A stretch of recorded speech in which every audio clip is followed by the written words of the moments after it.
नैना, तू कहाँ चली गई मुझे छोड़ के? कैसी किस्मत है मेरी, एक ही पल में मेरा पति और मेरी बेटी को छीन ली। तूने क्या किया मेरी बेटी के साथ? पद्मा, कहाँ है मेरी बेटी? क्या हुआ उसे?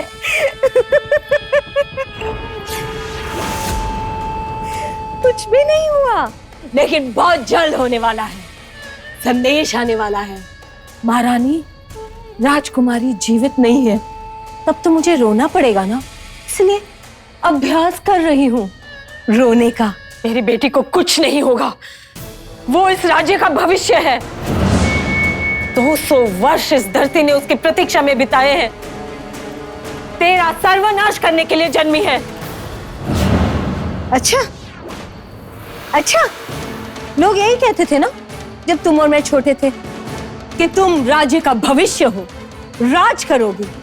लेकिन देखो क्या हो गया, तुम तो वहां हो, वहां कैद हो, और यहाँ मैं राज कर रही हूँ। देखो, तुम्हारे लिए भी एक नया आईना बनवाया है। दर्पण टूट गया है और टूटे दर्पण अपशगुन होते हैं। चलिए, मैं बाद में बदलवा लूंगी। किस्मत में कब क्या हो जाए क्या पता। लेकिन तुम्हारी किस्मत तो बहुत अच्छी है दीदी, तुम तो जीवित हो। लेकिन तुम्हारी बेटी देवसेना, वो तो केवल मृत्यु लिखवा कर लाई है अपने किस्मत में। उसकी मृत्यु का समाचार सुनती तुम सह नहीं पाओगे। रोने के लिए एक कंधे की आवश्यकता है ना। ठहरो,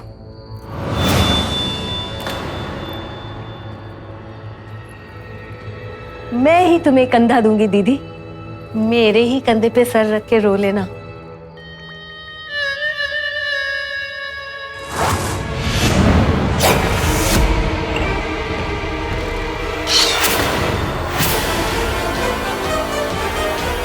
तुमने यहाँ आके गलती की पद्मविजा।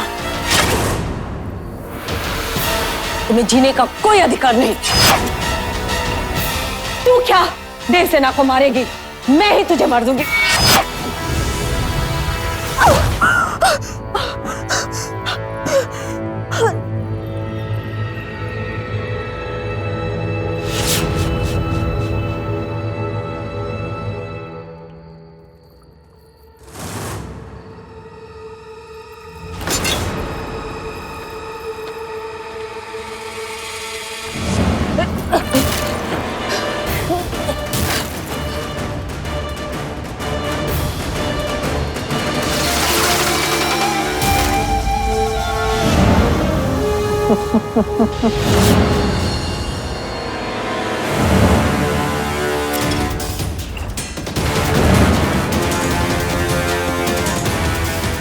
कैसी रानी हैं आप?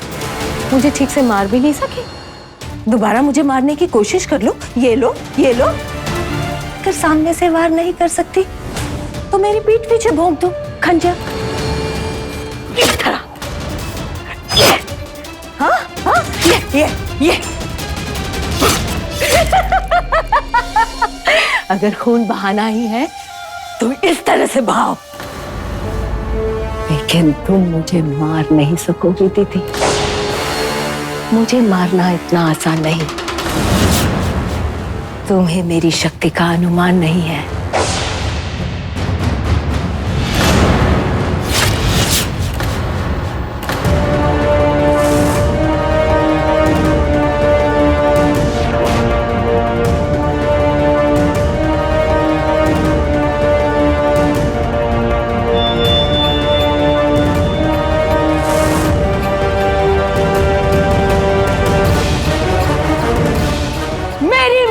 तुमसे संभव नहीं है, संभव ही जगह। लेकिन तुम्हारी बेटी देवसेना की मृत्यु निश्चित। मेरी बेटी को मत मारो पद्मा, उस पे दया करो। ये क्या कर रही हैं आप दीदी? आप मेरे पैर मत पड़िए, आप मुझसे बड़ी हैं। मैंने तो ये भी तय कर लिया है कि मैं आपको आपकी बेटी के अंतिम दर्शन भी करवाऊंगी। बस उस आने वाले पल की प्रतीक्षा कीजिए।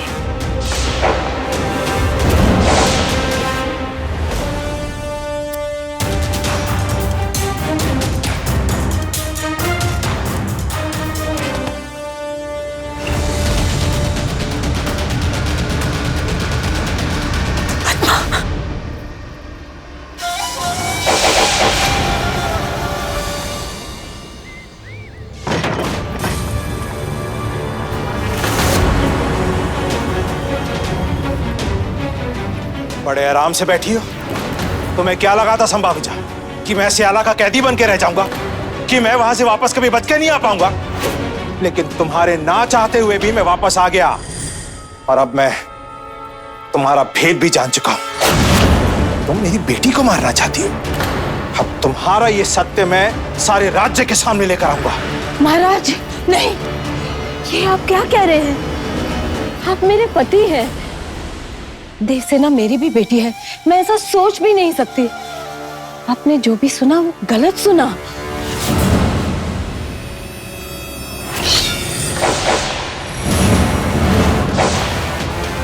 तुम्हें क्या लगता है तुम मेरे साथ खेल सकते हो, मुझे छल सकते हो?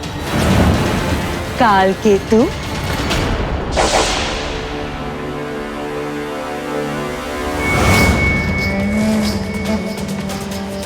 अरे मैं तो बस यूं ही अपना मन बहला रहा था मेरी रानी, आपको प्रसन्न करने के लिए। कैसा लगा मेरा ये रूप? आंखों में तो प्रसन्नता दिख रही है। प्रसन्नता तो मुझे तब होगी जब मैं तुम्हारे मुंह से शुभ समाचार सुनूंगी। बोलो, मार दिया ना देवसेना को? कितनी बेचैनी हो रही है ना महारानी। अरे मार दूंगा देवसेना को, इतनी भी क्या जल्दी है? तुम उसे मारने को तैयार हो जाओ कालकेतु, नहीं तो मैं तुम्हें मार दूंगी। रानी मैं तो फंस गया था, जैसे ही अवसर मिला मैंने अपना खंजर निकाल लिया था, देवसेना को मार देता। लेकिन क्या? देवसेना का साथी वहां पहुंचा। कौन? उसका अंगरक्षक शिवगम। तो उसे भी मार देते, मन बुद्धि। मैंने भी यही सोचा था, गया था मैं उसके पीछे पीछे, लेकिन वो तो नर्मदा नदी के पास चले गए। और आप तो ये बात बहुत अच्छे से जानती हैं रानी कि नर्मदा नदी से लेके उस पार तक मेरी शक्ति किसी काम की नहीं। देवसेना नर्मदा नदी के पास क्यों गई? क्योंकि उसने ठान लिया है कि वो नर्मदा नदी पार करके आर्य राज्य में जाएगी और वहां के महिषी देवी के मंदिर से सिंदूर लेकर आएगी, क्योंकि उसे प्रजा अपने पिता से भी अधिक प्रिय है।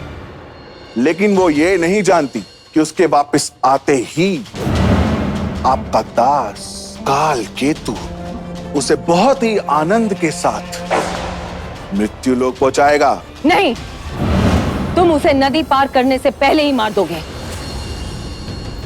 वरना मैं तुम्हें धुआं बनाकर छोड़ दूंगी हमेशा के लिए।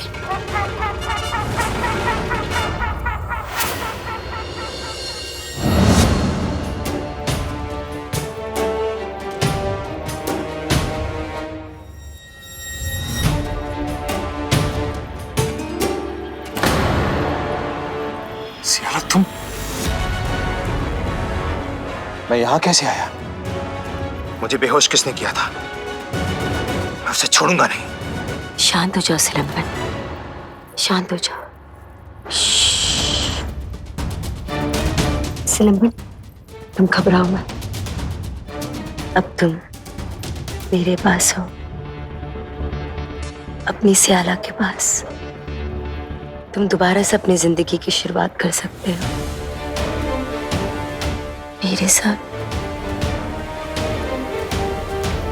नहीं, इसका मतलब संभाविजा का अनुमान बिल्कुल सही था। राजमहल में आक्रमण तुम्हारे गुप्त सैनिकों ने किया था। राज सिंहासन पे आग तुमने लगाई थी। राजमहल में आग लगाने के पीछे तुम्हारा हाथ था। हाँ, वो मैंने ही करवाया था। क्योंकि सिलंबन, मैं तुम्हें चाहती हूँ।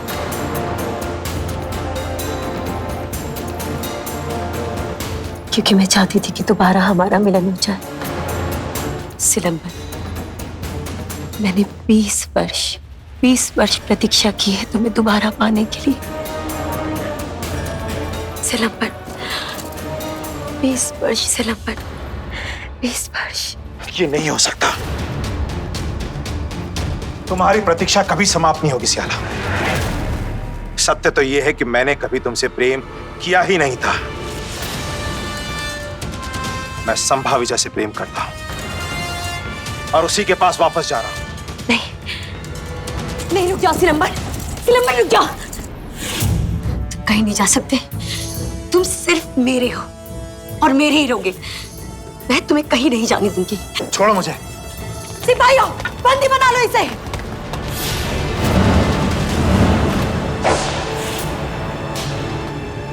क्षमा रानी सियाला, बिना अनुमति आपके कक्ष में आ गया।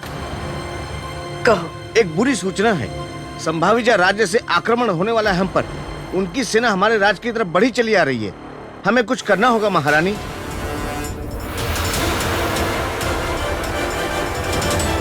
मुझसे दोबारा कोई सिलंबन को छीन नहीं सकता।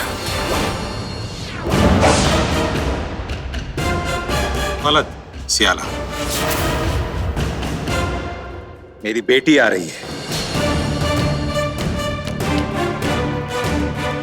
अपने पिता को बचाने। अब तुम मुझे यहां पे रोक के नहीं रख सकती सियाला। तुम मेरी बेटी से नहीं जीत सकती सियाला।